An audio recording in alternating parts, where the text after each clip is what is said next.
자, 이번에는 등비중앙 성질을 알아보겠어요. 자, 등비중앙은 이런 겁니다. 만약 세 수가 차례로 등비수열을 이룬다면 이 세 수가 차례로 등비수열을 이루니까 A에다가 R을 곱한 것이 B겠죠. 그 다음에 B에다가 다시 R을 곱한 것이 C가 됩니다. 그죠? 자, 그러니까 A가 있고 그 다음에 B는 AR이고 그 다음에 C는 AR의 제곱이 돼요. 그죠?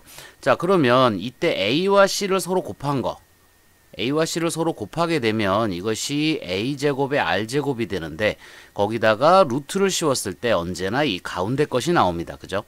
그러니까 이와 같은 성질을 이용해서 A, B, C가 차례로 등비수열을 이룰 때 이 가운데 있는 이 B는 A와 C의 곱에 대하여 이렇게 제곱과 같은 형태의 식을 만족해요. 그죠? 그래서 이때 이 B를 A와 C의 등비중앙이라 부릅니다. 자, 그래서 정리를 해보면 세수 A, B, C가 차례로 등비수열을 이룰 때 AC 앞과 뒤에 곱에 루트를 씌운 것이 B가 되고 이 B를 A와 C의 등비중앙이라 부른다. 이렇게 됩니다. 정확하게는 사실 이 B 값은 두 개죠. 예를 들어서 2가 있고 그 다음에 여기에 어떤 수가 있고 그 다음에 여기에 8이 있다. 이게 차례로 등비수열을 이룬다. 그러면 이 안에 있는 값이 이게 무조건 4라고 얘기할 수는 없잖아요. 그죠? 4도 될 수 있고 마이너스 4도 될 수 있습니다. 그죠?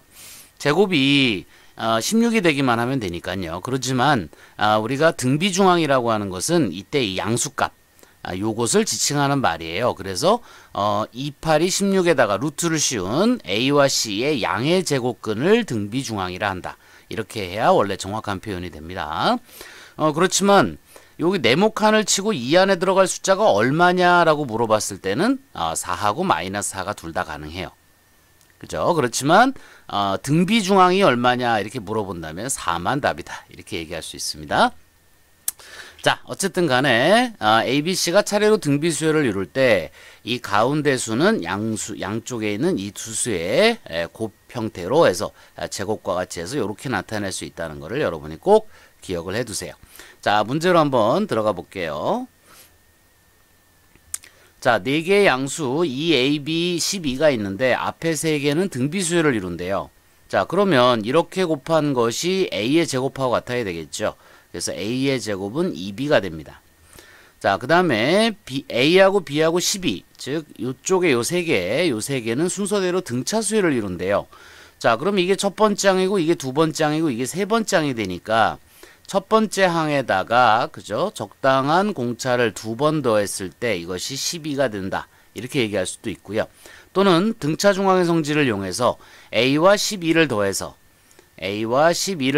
더해서 반 나눈 것이 B다. 즉 A와 12의 합이 2B다. 이렇게 쓸 수도 있어요.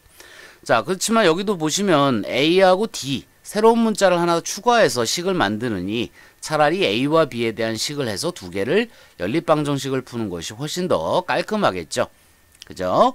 자, 이 경우는 여기 2B가 여기 2B와 같으니까 요 2B를 여기에 있는 2B에다가 대입을 해서 정리를 해주면 A제곱이 2B인데 2B가 A 플러스 12니까 이 값이 A 플러스 12가 될 거고요.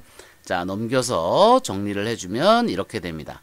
3, 4, 12에 마이너스 플러스로 인수분해가 되니까 A는 마이너스 3이거나 또는 4다. 이렇게 나와요. 자, 그런데 여기서는 A가 여기 네 수가 모두 양수라 그랬으니까 마이너스 3은 제외됩니다. 그래서 A의 값이 4가 됩니다. 그죠? A의 값이 4가 되니까 A의 제곱이 2B다 해서 4의 제곱이 2 곱하기 B가 되죠. 그러니까 여기가 16이 되고 2로 나눠주니까 B는 8이네요. 그죠? 그래서 A와 B의 합은 12다. 이렇게 풀어주면 될 것 같습니다. 자, 그 다음에 두 번째 문제요. 0이 아닌 서로 다른 세 실수 A, B, C에 대해서 역수가 순서대로 조화수열을 이룬다.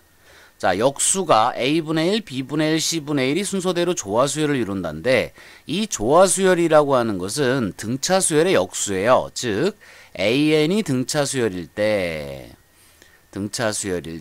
AN분의 1이 조화수열이다. 이런 얘기거든요. 자, 그럼 이 문제에서 A분의 1, B분의 1, C분의 1이 조화수열을 이룬다. 그렇다면 A, B, C는 무슨 수열을 이룬다? 등차수열을 이룬다와 같은 말이에요. 그죠?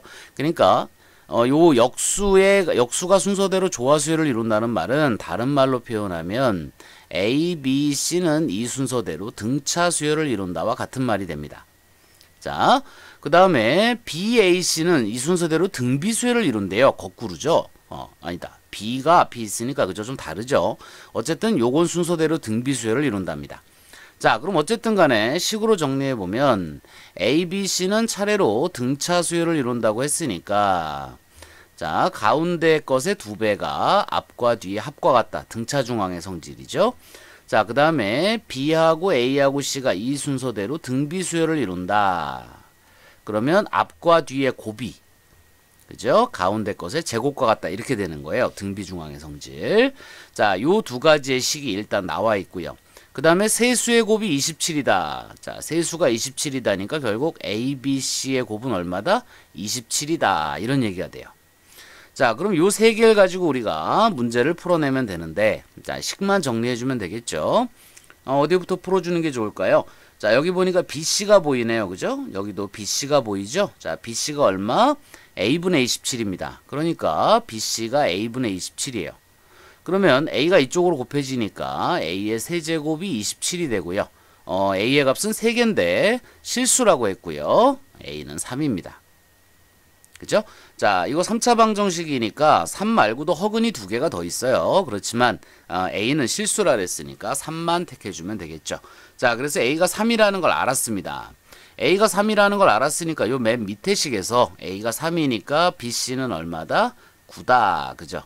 BC가 9다. 이렇게 나왔네요.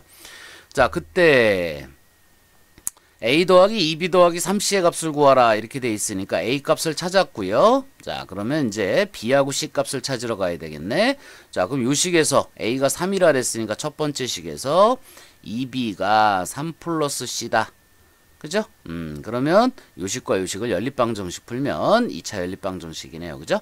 자, 요걸 풀면 계산이 될 것 같아요. 그래서 정답은 마이너스 18이 나와 있으니까 요거 연립방정식은 뭐 여러분이 풀 수 있을 것이라고 생각을 하고요. 자, 어쨌든 간에 다시 한번 정리해 본다면 자, 세수가 차례로 등비수열을 이룰 때 앞에 뒤에 곱한 것이 가운데 것의 제곱과 같고요. 정확하게는 앞과 뒤의 곱의 양의 제곱근 이 B를 등비중앙이라 부른다. 자, 요 성질을 꼭 잊지 말고 기억해 두시기 바랍니다.